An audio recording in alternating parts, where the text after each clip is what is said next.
حضرت عائشہ صدیقہ رضی اللہ تعالی عنہ کے کمرے میں ہی حضور کا وصال ہوا. مصطفیٰ جان رحمت اسی کمرے میں تھے. جب حضور کی روح نکل رہی تھی حضرت عائشہ کے سینے پہ مصطفیٰ جان رحمت کا حضرت عائشہ کے آغوش میں مصطفیٰ جان رحمت کا سر تھا. نبی کونین صلی اللہ تعالی علیہ وسلم کا جو کمرہ ہے وہی کمرہ حضرت عائشہ کا کمرہ ہے. حضرت صدیق اکبر داخل ہو گئے. باقی صحابہ کی جرأت نہیں ہوئی چونکہ صدیق اکبر کی بیٹی کا گھر تھا. باپ کے لیے بیٹی کے گھر میں جانے میں کیا دقت ہے. حضرت صدیق اکبر گئے اپنی بیٹی کے کمرے میں. جس کمرے میں حضور کی چارپائی رکھی ہوئی تھی, جس چارپائی پر حضور کا جسم انور رکھا, ادھر میری طرف توجہ دیں. حضور کا جسم انور جس چارپائی پر رکھا ہوا تھا اس چارپائی پر نظر جیسے ہی پڑی صدیق اکبر کی, جیسے ہی قریب جاتے سیدھے صدیق اکبر مصطفیٰ کی چارپائی پر گر جاتے. گرنے کے 5 سے 10 سیکنڈ 15 سیکنڈ کے بعد اٹھ کر کھڑے ہوتے ہیں. صدیق اکبر فرماتے ہیں مصطفیٰ موت ایک لمحے کے لیے آنی تھی, آئی اور چلی گئی.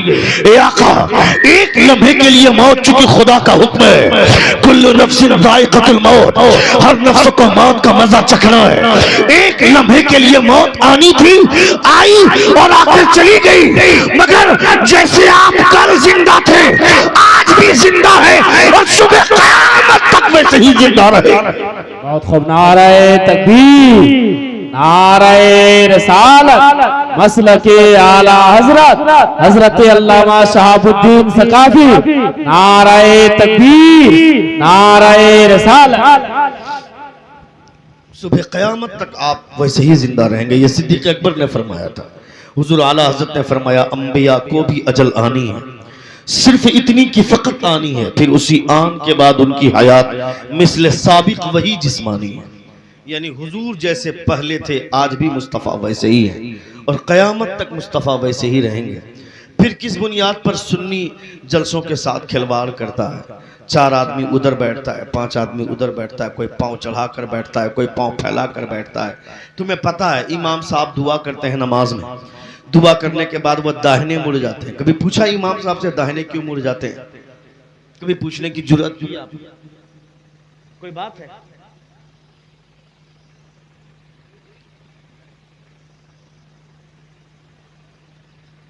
نہ میں اس ماحول میں تقریر نہیں کرتا ہوں, مجھے نہیں اچھا لگتا. 1 منٹ کے لیے بھی اگر کسی کی توجہ ادھر, میں چونکہ تقریروں میں لفاظی نہیں کرتا ہوں, میں ادھر ادھر کی باتیں نہیں کرتا ہوں. میں چاہتا ہوں کہ لوگوں کے کانوں تک کچھ باتیں جائیں, کچھ میسیج کے طور پر لوگوں کو سننا چاہیے. تقریریں اس لیے نہیں ہوتی ہے کہ میں یہاں بیٹھ کر آپ کو جنت پہنچاؤں. جنت اتنی بانٹی جا رہی ہے اسٹیج سے کہ ایسا لگتا ہے کہ مولوی کے باپ کی جنت ہے. وہ مولوی جو جنت بانٹتا ہے اسی مولوی سے پوچھئے کہ تم جنت میں جاؤ گے, گارنٹی ہے؟ کوئی نہیں بول سکتا کہ گارنٹی کے ساتھ جنت میں جاؤں. اور ہم لوگ چونکہ اس بنیاد پر اس قدر پک گئے ہیں کہ ہمارے کان میں اچھی باتیں بھی گھستی ہیں تو ہم کو لگتا ہے کہ یہ بیکار کی باتیں ہیں. صاحب جنت تمہارے باپ کی نہیں نا, میرے باپ کی ہے. جنت بنانے والا خدا ہے, جنت بانٹنے والے مصطفیٰ. ہم کو نماز پڑھنے کا ٹائم نہیں ہے, نماز پڑھنے کی فرصت نہیں ہے. اور جلسوں میں آ کر کے ہم دیکھتے ہیں کہ مولوی صاحب بیٹھ کر کے بولتے ہیں 1 مرتبہ سبحان اللہ بولو جنت میں چلے جاؤ گے. سبحان اللہ 1 مرتبہ کوئی بولے گا جنت مل جائے گی. نماز ساری گول کر کے رکھیں, 1 وقت کی نماز پڑھنے کی فرصت نہیں ہے میرے پاس. اور ربیع الاول شریف میں جھنڈا لگا کر پورا گاؤں سجا دیے. کس نے کہا جنت میں چلے جاؤ گے؟ کس نے کہا دیا؟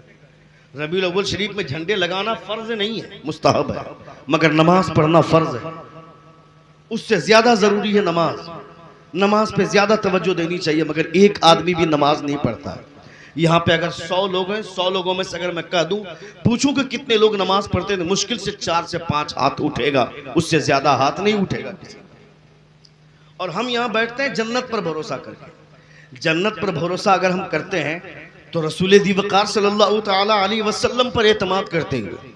لیکن رسول دی وقار صلی اللہ تعالی علیہ وسلم ہی نے فرمایا تھا کہ کوئی جان بوجھ کر اگر 1 وقت کی نماز چھوڑے گا تو 80 لاکھ برس وہ جہنم کے عذاب میں جلے گا. جہنم کی وہی اسی نبی نے فرمایا, جس نبی پر بھروسہ کر کے آپ بیٹھیں. اس میں کوئی شک نہیں کہ رسول دی وقار کی شفاعتوں سے دوزخ میں چلے جانے والے لوگ مصطفیٰ جان رحمت اسے دوزخ سے نکال کر جنت لے جائیں گے. یہ حضور کی شفاعت سے ہوگا. مگر حضور شفاعت کس کے لیے کریں گے؟ حضور شفاعت ان کے لیے کریں گے, حضور فرماتے ہیں کسی کے اندر رائے کے دانے کے برابر بھی ایمان ہوگا تو میں اسے دوزخ سے نکال کر جنت میں داخل کروں گا. یہ حضور فرماتے ہیں. لیکن کوئی گارنٹی کے ساتھ کہہ سکتا ہے کہ میری موت ایمان پر ہوگی؟ کون کہہ سکتا ہے؟ کوئی نہیں کہہ سکتا ہے. اور ہم اس پر غور نہیں کرتے. توجہ کے ساتھ تقریریں سننی چاہیے. تقریر بھی سنتے ہیں تو ایسے مقرر کو بلاتے ہیں جو مقرر رات بھر بیٹھ کر کے ہنستا ہے، ہنساتا ہے. خوف خدا دل سے کھینچ کر نکال دیتا ہے وہ ظالم. محفل رسول کو مذاق بناتا ہے، محفل رسول کے ساتھ کھلواڑ کرتا ہے. بخاری شریف پڑھنے کے بعد بھی وہ چھچورے پن کریں گے. بخاری شریف پڑھنے کے بعد، ترمذی پڑھنے کے بعد، مسلم شریف پڑھنے کے بعد ان کتابوں کا نام بھی نہیں سنا ہوگا. اور جو ان کتابوں کا پڑھ لینے کے بعد وہ اس طرح کی حرکتیں کرے گا کیا حضور کی محفل میں؟ یہ خیال رکھنا چاہیے تھا کہ یہ مصطفیٰ کی محفل ہے. اللہ فرماتا ہے فَلْيَضْحَكُوا قَلِيلًا وَلْيَبْكُوا كَثِيرًا. ہنسنا کم کرو، رونا زیادہ کرو. جو دنیا میں زیادہ ہنسے گا قیامت میں روئے گا. جو یہاں زیادہ روئے گا قیامت میں مسکرائے گا. اور ایسا مسکرائے گا، ایسا مسکرائے گا کہ حضور اعلیٰ حضرت فرماتے ہیں پیش مزدہ شفاعت کا سناتے جائیں گے، آپ روتے جائیں گے، ہم کو ہماتے جائیں گے. بہت خوب، زندہ باز نواز. سبحان اللہ. ارے یار سبحان اللہ تو بولو. سبحان اللہ. عجیب پتھر بن کر کے بیٹھے. حضور کی محفل ہے یہ خیال رکھیں نا کہ مصطفیٰ جان رحمت کی محفل ہے. مصطفیٰ کی محفل میں ہم حرکت میں رہیں گے. ابھی ایک ڈی جے آ جائے گا تو پاؤں اپنے آپ ناچنے لگے گا. یہاں ڈی جے میں گانا بجے گا، 4 لڑکا ناچے گا، 10-15 لڑکے گھیر کر کھڑے ہو جائیں گے اور اپنے آپ وہ پاؤں کدائے گا، اس کے ہونٹ ناچیں گے، اپنے آپ وہ میوزک کے اوپر تھرکتا جائے گا.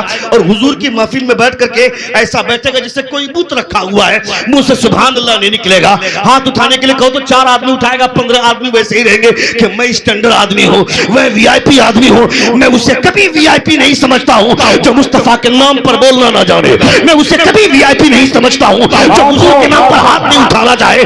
میں نے بنارس کی دھرتی پہ کہا تھا، بنارس کی دھرتی پہ تقریر کے درمیان میں، تقریر سے پہلے جیسے ہی میں اسٹیج پر پہنچا تھا، نقیب صاحب نے کہا تھا کہ حضرت یہاں پہ جیسے ہی میں نے کہا، جیسے ہی میں بیٹھا، مولوی اسٹیج کا ہی بول دیا مجھ کو کہ خبردار یہاں پہ زیادہ سبحان اللہ مت بولیے گا. یہاں کے لوگ ایجوکیٹڈ لوگ ہیں، یہاں کے لوگ پڑھے لکھے لوگ ہیں، اس کو برا جانتے ہیں. میں نے بنارس کی دھرتی پر تقریر کے درمیان کہا تھا کہ جو آدمی سبحان اللہ پڑھنے سے، سبحان اللہ کہنے سے اپنا جی چرائے، میں اسے پڑھا لکھا آدمی نہیں سمجھتا.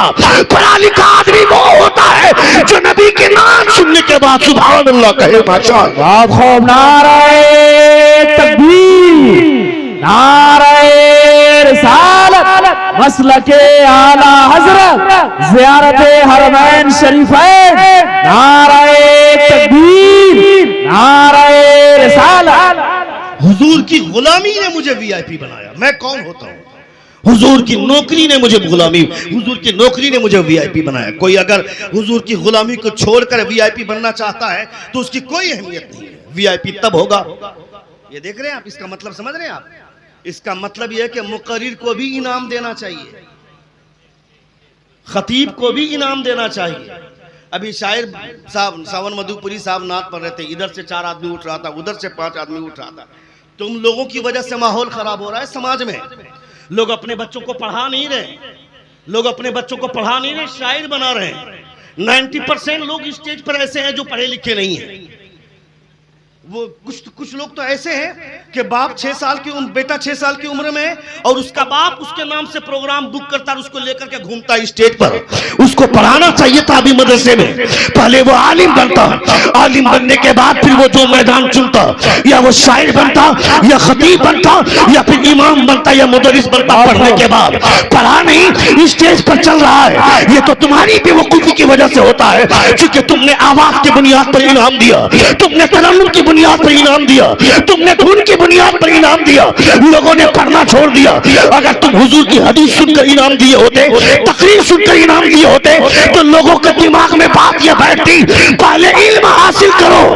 دھن کی وجہ سے انعام نہیں ملتا ہے، مصطفیٰ کی حدیث کی وجہ سے انعام ملتا ہے، علم کی وجہ سے انعام ملتا ہے.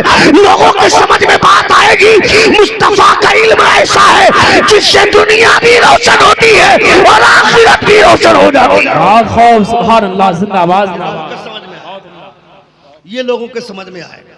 اس لیے خطیبوں کو انعام دینا چاہیے. میں نہیں کہتا ہوں کہ شاعروں کو نہیں دینا چاہیے, شاعروں کو بھی دینا چاہیے, خطیبوں کو بھی انعام دینا چاہیے. اس لیے دینا چاہیے چونکہ حضور مجاہد ملت الرحمہ فرماتے ہیں عالموں کو پیسے دو, عالموں کو پیسے دو گے تو یہ گارنٹی ہے کہ وہ پیسہ تاش کے پتوں میں نہیں جائے گا, وہ پیسہ شراب کی بھٹیوں میں نہیں جائے گا, وہ پیسہ جوا کے اڈوں پہ صرف نہیں ہوگا. اتنے حالات خراب ہیں آج کے ڈیٹ میں کہ جب موبائل کھولو, جب موبائل کھولتے ہیں جوا کا پروموٹ کیا جاتا ہے, جب موبائل کھولتے ہیں جوے کی بات ہوتی ہے. کسی نے پرچار میں کہہ دیا کہ زوبی پہ لوڈو کھیلو اور کروڑوں کماؤ, کسی نے کہہ دیا کہ فلاں گیم کو ڈاؤن لوڈ کرو کروڑوں کماؤ. یعنی راتوں رات آدمی ارب پتی بننا چاہتا ہے, راتوں رات آدمی لکھ پتی بننا چاہتا ہے. ابھی ڈریم 11 پہ ابھی 2020 ورلڈ کپ کا فائنل ختم ہوا, اس سے پہلے آئی پی ایل کا سیزن ختم ہوا. ہم نے دیکھا ہے نوجوانوں کو کوئی چائے کی دکان پہ, کوئی پان کی دکان پہ, کوئی چوراہے پہ کھڑا ہو کر 8-10 نوجوان لڑکے اڈا بازی کرتے ہیں, کھڑے ہو کر بولتے ہیں ڈریم 11 میں ٹیم بناتے ہیں. تم نے کس کھلاڑی کو لیا؟ میں نے فلاں کھلاڑی کو لیا. تم نے کس کو کپتان بنایا؟ میں نے فلاں کو کپتان بنایا. تم نے کس کو کھلاڑی بنایا؟ کس کھلاڑی کو لیا؟ اے ظالم, جو ٹیم بنا رہا ہے اس سے جو پیسے آئیں گے وہ تیرے باپ کے پیسے ہیں کیا؟ وہ پیسے حرام کے پیسے ہیں. حرام کا پیسہ تیرے بیٹے کے پیٹ میں جائے گا, وہ بیٹا تجھ کو لات مارے گا, وہ تیرا ادب نہیں کرے گا, اپنی تہذیب کو بھولے گا.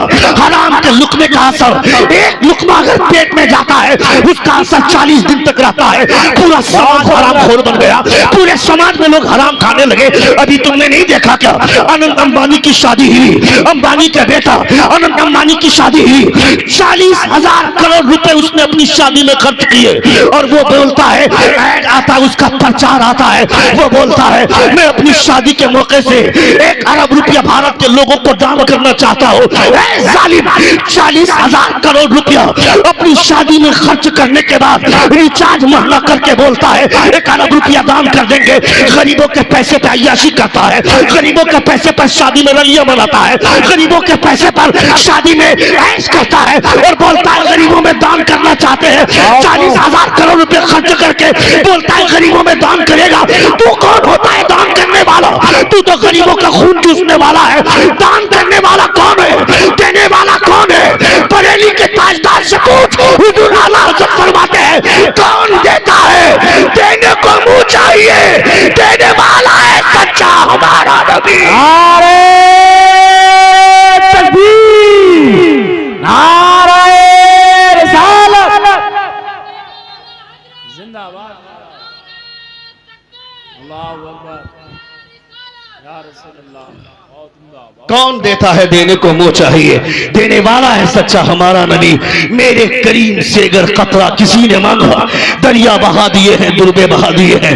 یہ تو میرے آقا کی شان ہے.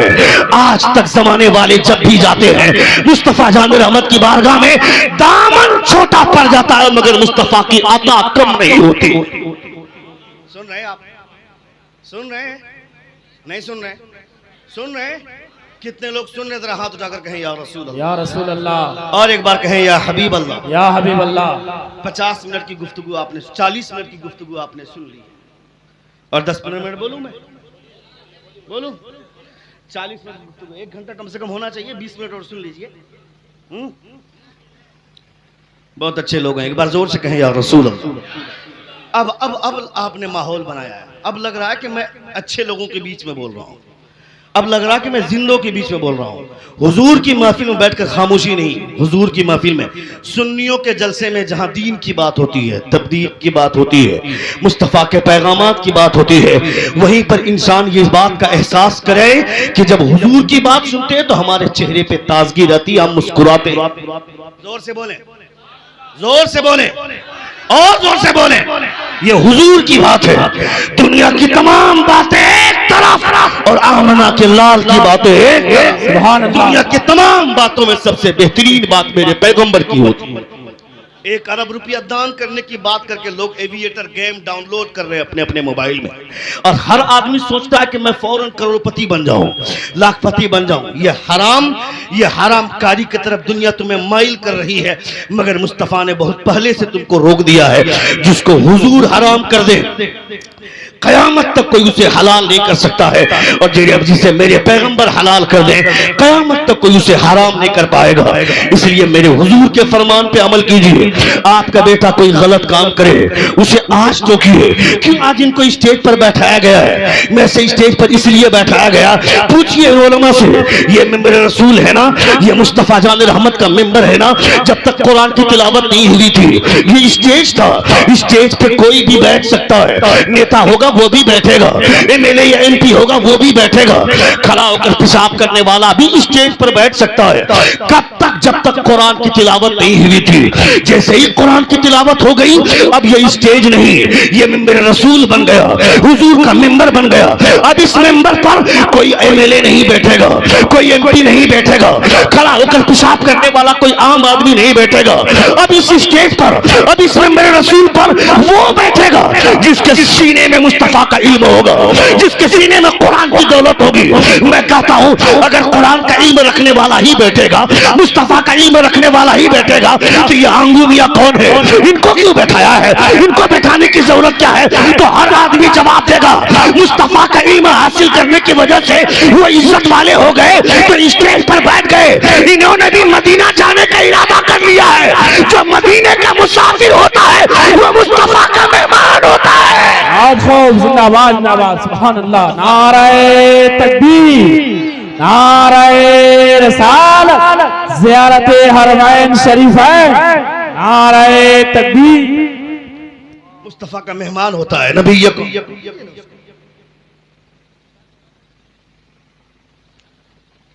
ایک بار زور سے کہیں یا رسول اللہ، ایک بار پورا مجمع اپنے دونوں ہاتھوں کو فضا میں لہرا کر کہیں یا حبیب اللہ، رسول ذی وقار صلی اللہ تعالیٰ علیہ وسلم۔ اچھا میں نے بول دیا، منع کر دیا، میں جب فضیلت پہ بولنے لگا، جب میں نے انعام پر کہا تو لوگ انعام دینا بند کر دیے۔ یہ کون سی الٹی چال ہے؟ نہیں بولا تھا ٹھیکے دے رہے تھے، اچھا بول رہا ہوں پھر بھی کوئی اٹھ کر نہیں دے رہا ہے۔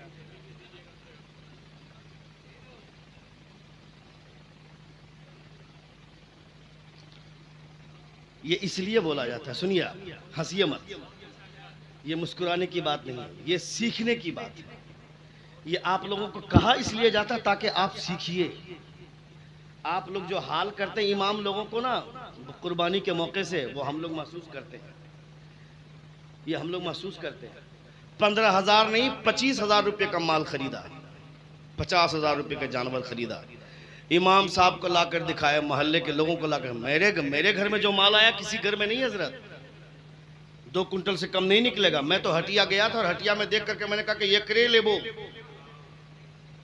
اسی کو لیں گے، 2 کنٹل سے کم نہیں نکلے گا۔ کھانا تو تمہیں کو ہے، مہینوں بھر کھاؤ گوشت بھون بھون کر، کوئی نہیں پوچھے گا۔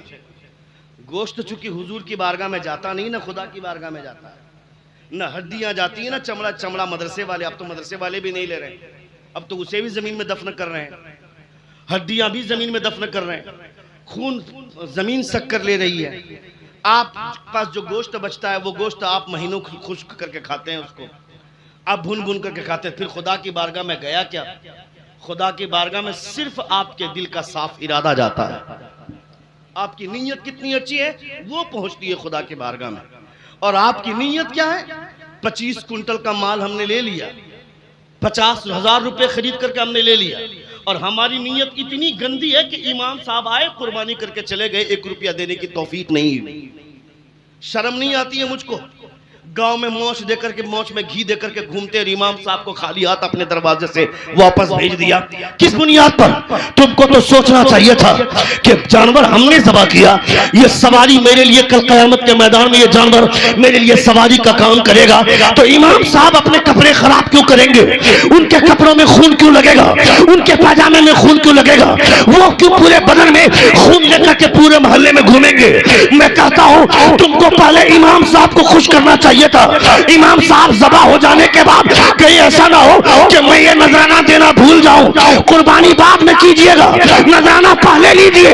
آپ کے غلط ارادے سے اگرچہ قربانی کی قبولیت رک گئی ہوتی، مگر امام صاحب دل سے دعا کر دیتے تو آپ کی قربانی بھی نہیں ہوتی اور وہ جانور سواری کے بھی کام آ جاتا ماشاءاللہ.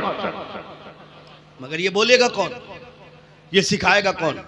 امام صاحب بولیں گے چوراہے پر آپ جیسے چھوکرے بولیں گے، لونڈے لوگ بولتے ہیں کہ ابھی جو امام آیا ہے وہ تو خالی پیسے کے پیچھے بھاگتا ہے، حرام کھا کھا کر اپنا پیٹ اتنا بڑا کر لیے، حرام کھا کھا کر اپنے گھر میں روز گاڑی بدلتے ہیں، کبھی 15 لاکھ کی گاڑی، کبھی 20. تیرے باپ کی پیسے سے اپنے حرام کمائی سے پیسے خریدے، حرام کے پیسے سے خرید کر گاڑی خرید کر موچ میں تاؤ دے کر گھومتا ہے، موچ میں گھی دے کر کے گھومتا ہے.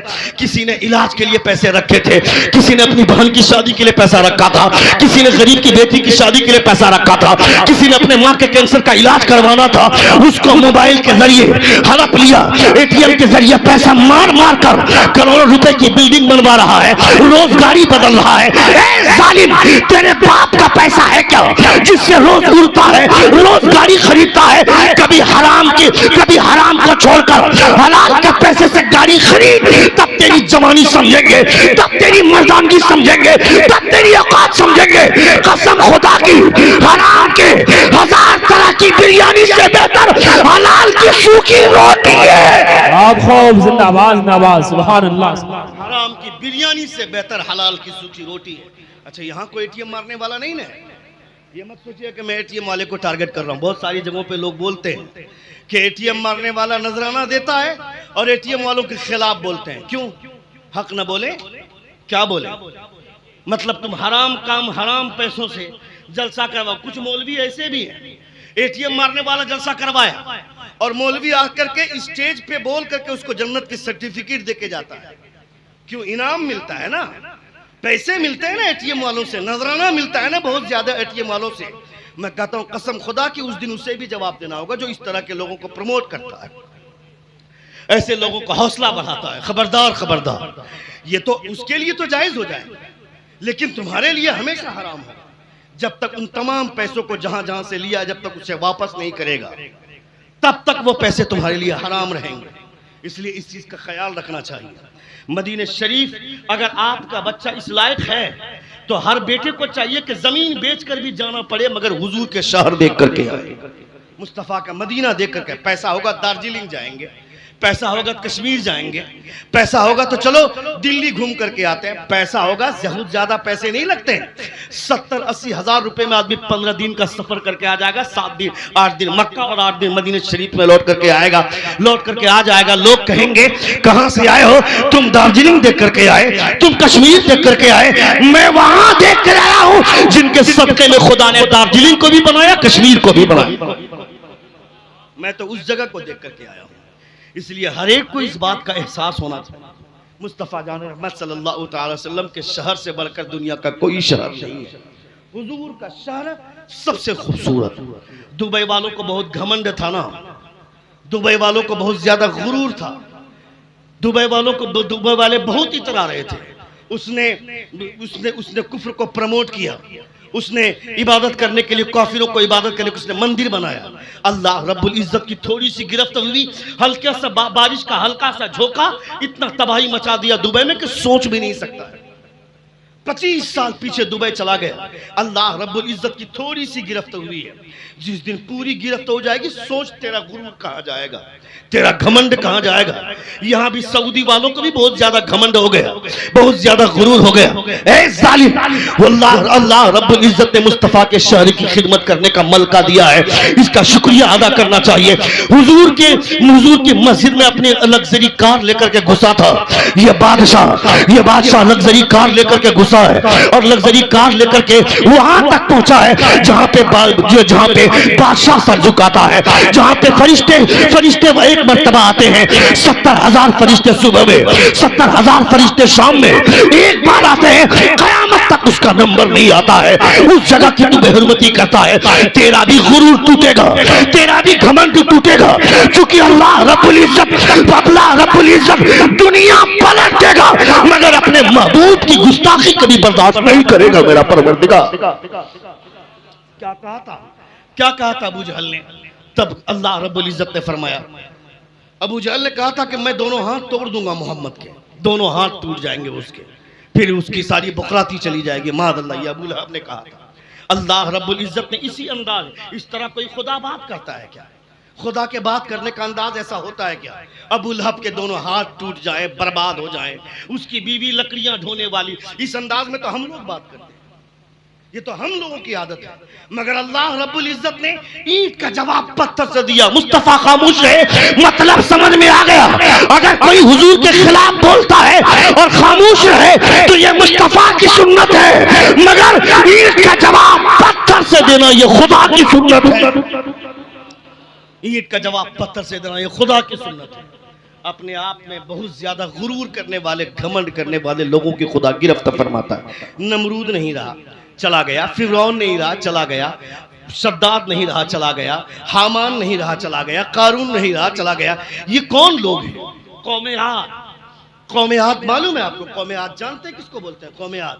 قوم عاد ایسے لوگ ہیں، ابھی آج کی تاریخ میں، ریسنٹ میں، دنیا کا سب سے لمبا آدمی، دنیا کا سب سے ٹالسٹ مین، ریکارڈڈ ہیومن ہسٹری کے اعتبار سے میں بول رہا ہوں، دنیا کا سب سے لمبا آدمی روبرٹ فیڈلور، جو امریکہ کا رہنے والا ہے۔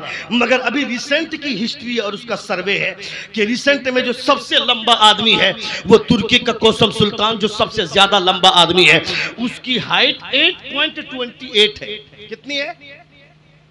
8.28 فٹ، یعنی 8.28 فٹ اس کی لمبائی ہے۔ وہ دنیا کا سب سے لمبا آدمی، مگر قوم عاد اس کی منیمم لمبائی جو اس کی ہائٹ ہوتی تھی 28.40 ہوتی تھی اس کی لمبائی، یعنی کم سے کم اس کی لمبائی 40 فٹ ہوتی تھی، جو سب سے، اس کو ناتا کہا جاتا تھا اس وقت۔ قوم عاد کو کسی کی ہائٹ اگر 40 فٹ ہے تو اس کو ناتا کہتے تھے وہ لوگ، یعنی اس سے زیادہ لمبائی اس کی ہوتی تھی اس قوم کی۔ اس کو خدا طاقت اتنی دیتا تھا، یہ لوگ کبھی بیمار نہیں پڑتے تھے، جیسے ہم لوگ کو بخار آتا ہے، پیٹ میں درد ہوتا ہے، سر میں درد، ان کو کبھی نہیں آتا تھا۔ ان کو نہ کبھی بخار آتا تھا، نہ سر میں درد ہوتا تھا، نہ پیٹ میں درد ہوتا، کبھی بیمار نہیں پڑتے تھے یہ لوگ، کبھی نہیں پڑتے تھے۔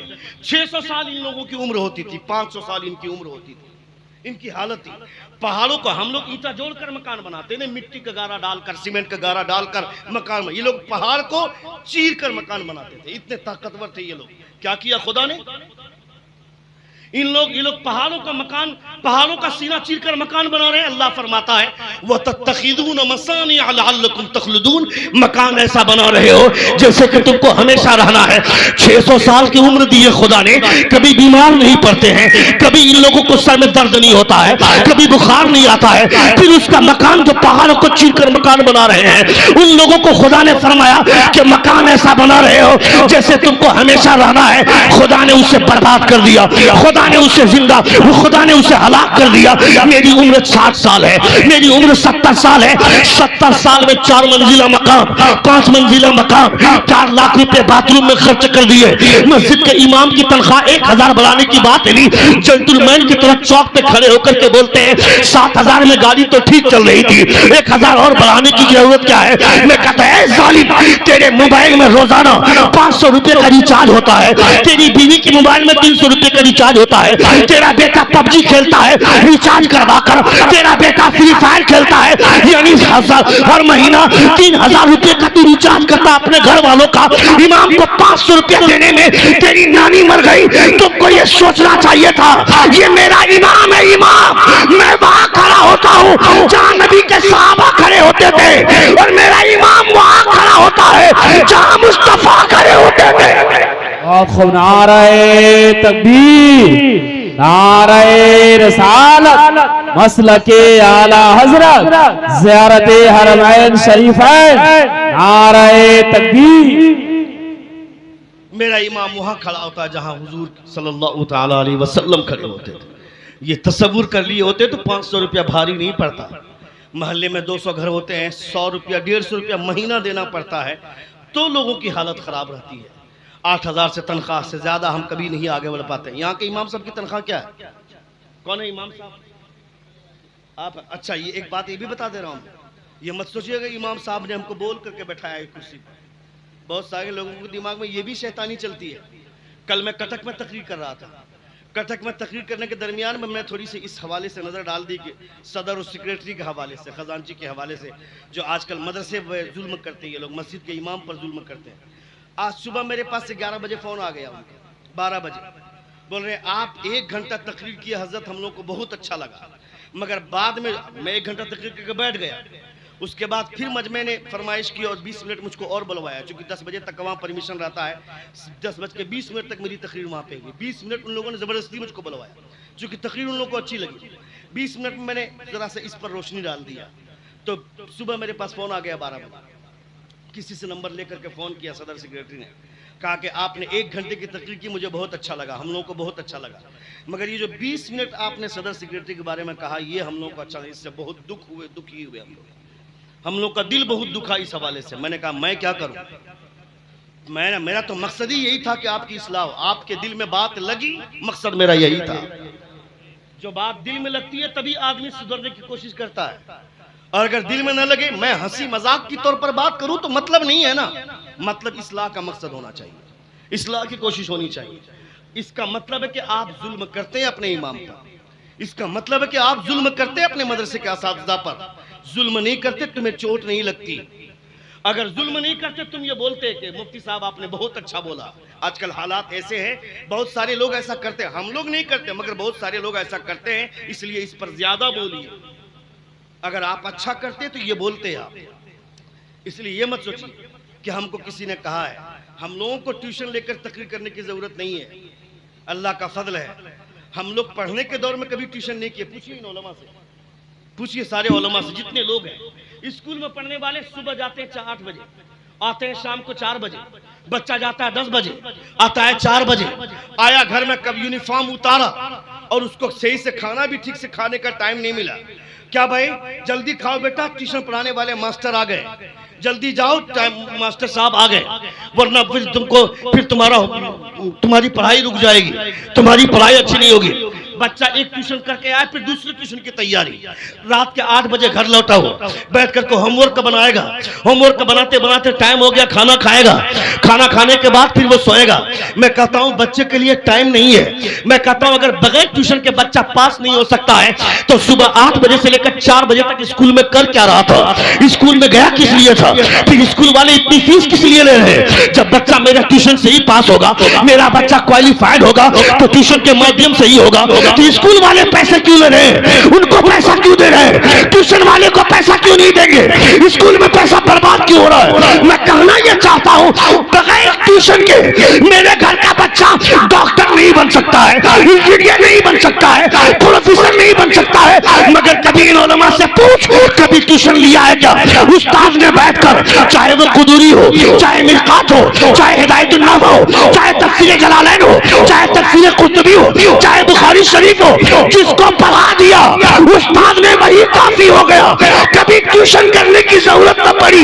میں کہتا ہوں جو آدمی بغیر ٹیوشن پڑھے پوری دنیا کے سامنے بے باکی کے ساتھ بول سکتا ہے, تو ٹیوشن پڑھے گا تو کیا ہوگا.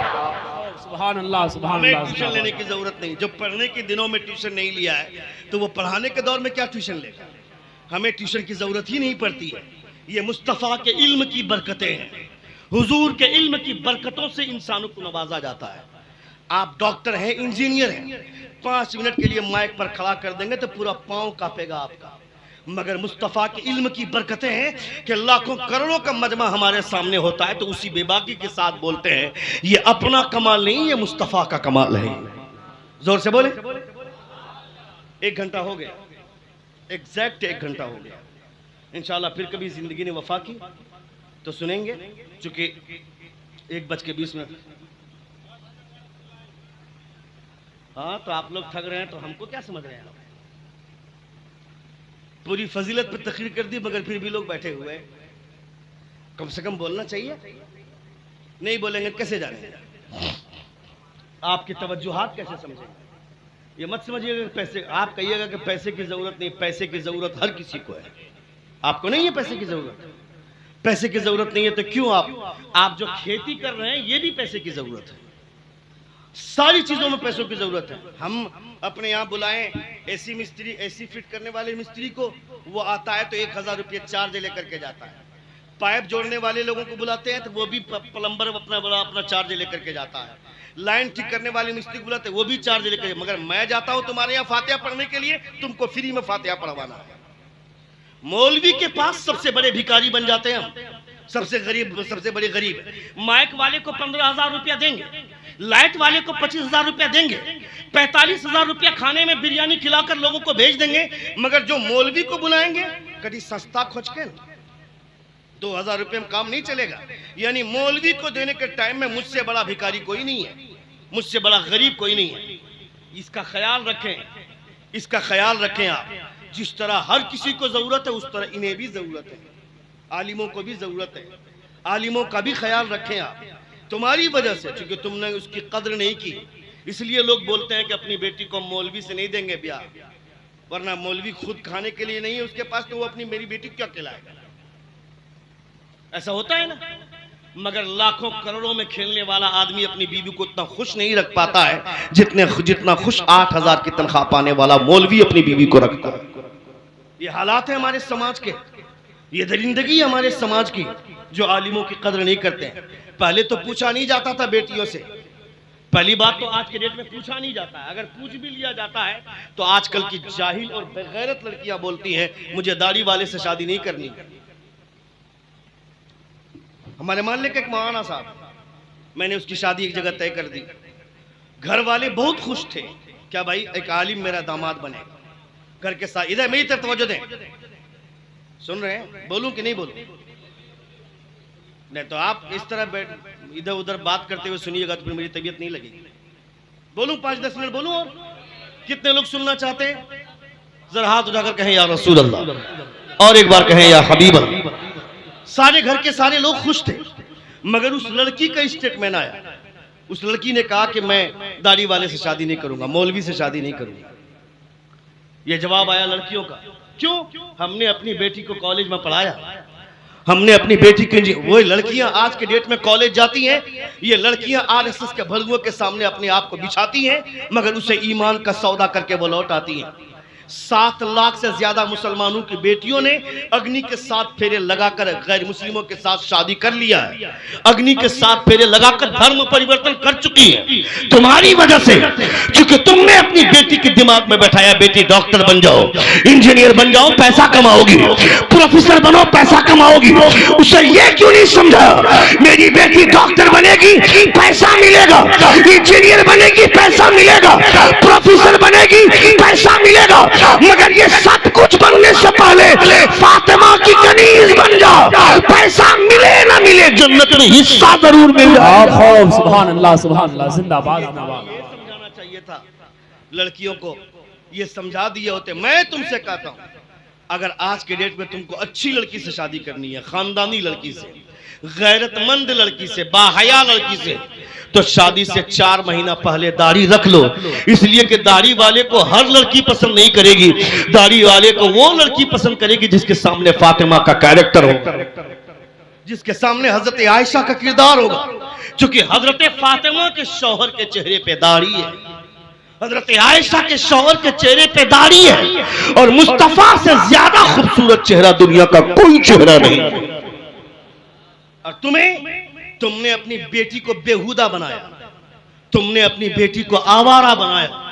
تمہاری بیٹیاں بولتی ہیں داڑھی والے سے شادی نہیں کرنی ہے تو شرم سے مر جاؤ۔ داڑھی رکھنا حضور کی سنت ہے، جس چہرے پہ حضور کی سنت ہے وہ چہرے کو ناپسند کرتی ہے۔ کدو کھانا حضور کا بہترین طریقہ رہا ہے۔ پوچھ حضرت امام مالک سے، حضرت امام مالک فرماتے ہیں جو یہ کہے گا مجھے کدو پسند نہیں ہے وہ اسلام سے خارج ہو جائے، کافر ہو جائے گا۔ یہ حضرت امام مالک کا فتویٰ ہے، چونکہ کدو کو حضور نے پسند فرمایا، اسی لیے کدو کی سبزی کو کدو نہیں کدو شریف بولنا چاہیے۔ کیا بولنا چاہیے؟ کدو شریف۔ کبھی کبھی محبت سے یہ سب چیزیں بھی جانیے۔ کبھی آپ نے سرید کھایا ہے؟ سرید کھائیں؟ کس کو بولتے ہیں سرید؟ شریف نہیں، I am talking about سرید، سا را یا دال، سرید جانتے ہیں آپ؟ نہیں جانتے۔ حضور کی پسندیدہ غذا ہے، نہیں معلوم ہے آپ کو، کبھی سنے ہی نہیں۔ میں سرید بول رہا ہوں، چچا شریف سمجھ رہے ہیں، وہ شریفہ نا، وہی نا بول رہے ہیں آپ؟ شریفہ از ناٹ سرید۔ سنیے سرید کس کو بولتے ہیں۔ کبھی کبھی حضور کی سنت سمجھ کر یہ کھانا کھائیے آپ، لطف آئے گا، مزہ آئے گا۔ کیا کرتے تھے حضور؟ یہ بول رہا وہ ہٹے. کیسے وہ ہو جائے گا؟ اگر وہی ہو جائے، پہلے سنو تو. اپنے آپ میں قابل اتنے بن گئے ہم کہ مولویوں کی ضرورت ہی نہیں ہے. اور مرغی لے کر کے 4 گھنٹہ کھڑے رہتے امام کے دروازے پر. امام اٹھے گا تب میری مرغی ذبح کرے گا، تب میرے گھر میں بنے گا. اور چوک پہ اپنے مجھ سے زیادہ قابل کوئی نہیں ہے، مجھ سے بڑا مفتی کوئی نہیں ہے. سب اپنے آپ میں جاہل ہیں مگر اپنے آپ کو مفتی سے کم نہیں سمجھتے ہیں. یہ حالت ہے ہماری. سرید سنو کس کو بولتے ہیں؟ یہ حضور کی پسندیدہ غذا ہے، یہ حضور کی مرغوب غذا ہے. سرید کسے بولتے ہیں؟ دال ایک کٹورے میں لے کر اس میں روٹی تول کر کے ڈال دیں. روٹی جب تھوڑی سی پھول جائے اسے محبت سے اٹھا کر کھائیے. یہ حضور کی سنت. سبحان اللہ بولنا تھا اس میں. یہ کھانا حضور کی سنت ہے، یہ حضور کی مرغوب غذا ہے. بریانی کھاتے ہیں، پلاؤ کھاتے ہیں، میں کبھی کبھی کھاتا ہوں اس کو حضور کی سنت سمجھ کر. میں ایسے ہی نہیں چیختا ہوں مائک پر، میں اپنے گھر کو ویسا بناتا ہوں. میرے گھر دسترخوان پہ ہم جب کھانا کھانے کے لیے بیٹھتے ہیں، میں اگر غلطی سے کبھی ٹوپی بھول جاؤں تو میرا چھوٹا بیٹا میرے سر پہ ٹوپی لا کر رکھ دیتا ہے، کہتا ہے ابو آپ ٹوپی بھول گئے. گھر کا ماحول بنایا جاتا ہے ویسا. ہمارے گھر میں کیا ہوتا ہے؟ ہم لوگ کیا کرتے ہیں؟ کھانا بچ رہا ہے کچن میں، ایک پلیٹ لے کر کے بڑا بیٹا ادھر بیٹھا ہے، منجلا بیٹا ادھر بیٹھا ہے، بڑی بیٹی ادھر بیٹھی ہے، شوہر ادھر جا کر کونے میں بیٹھا ہے. نہ دسترخوان ہے، نہ کوئی ادب ہے، نہ تہذیب ہے. برکتیں کہاں سے آئیں گی؟ برکتیں تو حضور کی سنت کی وجہ سے ہوتی ہے، برکتیں تو حضور کے طریقے کی بنیاد پر ہوتی ہے. مگر ہم نے تو اپنا طریقہ ہی چھوڑ دیا نا حضور کا. اپنے طریقے پہ ہم چلے. حضور نے فرمایا لال دسترخوان بچھا کر کھانا کھاؤ. کتنے لوگ گھر میں دسترخوان بچھتا ہے؟ کتنے لوگ دسترخوان بچھاتے ہیں؟ کوئی نہیں بچھاتا دسترخوان. اور اگر دسترخوان بچھاتے بھی ہیں تو جنٹل مین والا دسترخوان پلاسٹک والا لے آئے، کوئی ریڈی میڈ خرید کر لے آیا. اور ابھی حیدرآباد سے دسترخوان بن کر کے آتا ہے، اس میں شعر لکھا ہوتا ہے شکر خالق کا ادا کر آمد مہمان پر، جس کا اپنا کھا رہا ہے تیرے دسترخوان پر.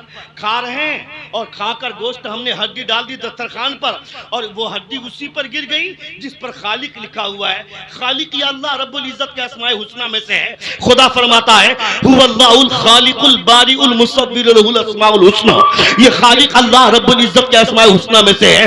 گوشت کھا کر جھوٹی ہڈی ہم نے لفظ خالق پر پھینکا، اللہ رب العزت کے نام کی بے حرمتی کی.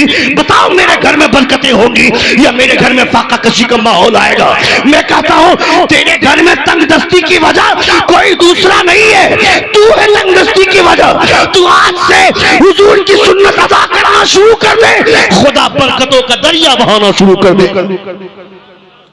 برکتیں ایسے نہیں ہوتی ہیں، برکتوں کے لیے ماحول بنایا جاتا ہے.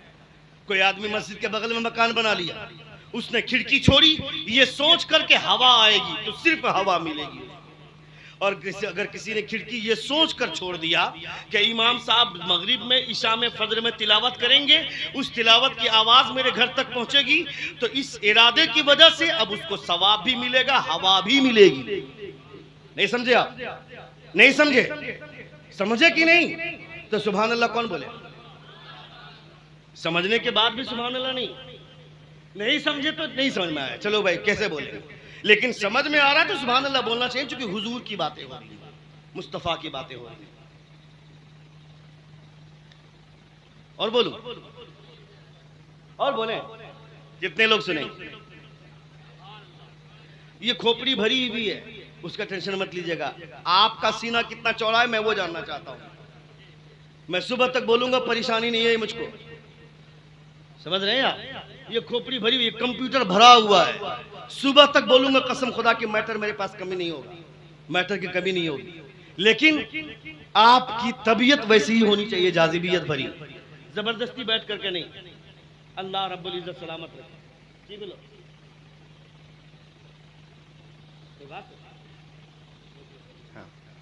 ایک بار زور سے کہیں یا رسول اللہ، اور ایک بار کہیں یا حبیب اللہ. اللہ اکبر، یا رسول اللہ، زندہ آواز نواز. اللہ اکبر، یا رسول اللہ.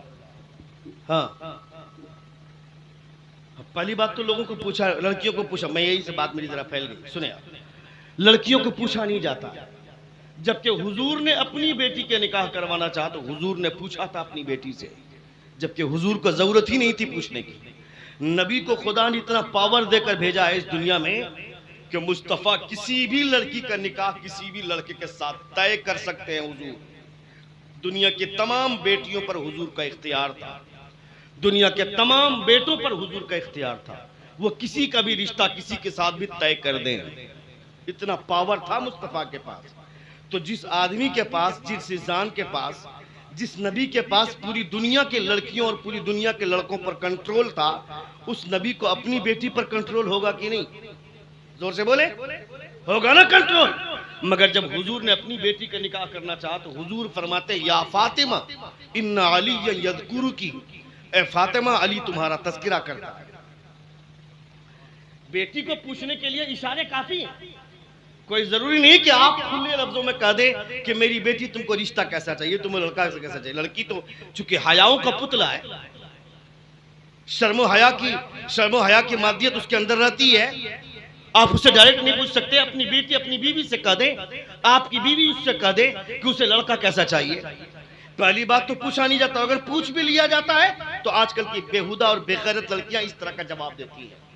سنیں حضرت سیدہ زینب رضی اللہ تعالیٰ عنہ, حضرت زید بن حارثہ رضی اللہ تعالیٰ عنہ, جو حضور کے منہ بولے بیٹے حضرت زید. سن رہے ہیں؟ بولو. حضرت زید کی شادی طے کر دی مصطفیٰ نے حضرت سیدہ زینب سے. حضرت زینب, سیدہ زینب حضرت فاطمہ کی بیٹی نہیں. حضرت زینب جو خاندان قریش سے تعلق رکھتی ہے اور مصطفیٰ کی بیوی بنی بعد میں, مگر ابھی وہ کنواری. حضور نے کیا کہا سنی ہے. حضور فرماتے ہیں زید جاؤ زینب سے اپنی شادی کیا اپنے رشتے کا پیغام دے دو. حضرت زید گئے. ادھر اے بابو, what happened یار؟ اچھا بچی, سمجھ رہا ہوں میں. 2 سے 3 منٹ کے اندر تقریر ختم کر رہا ہوں. سنیے ایک بار زور سے کہیں یا رسول اللہ, اور ایک بار کہیں یا.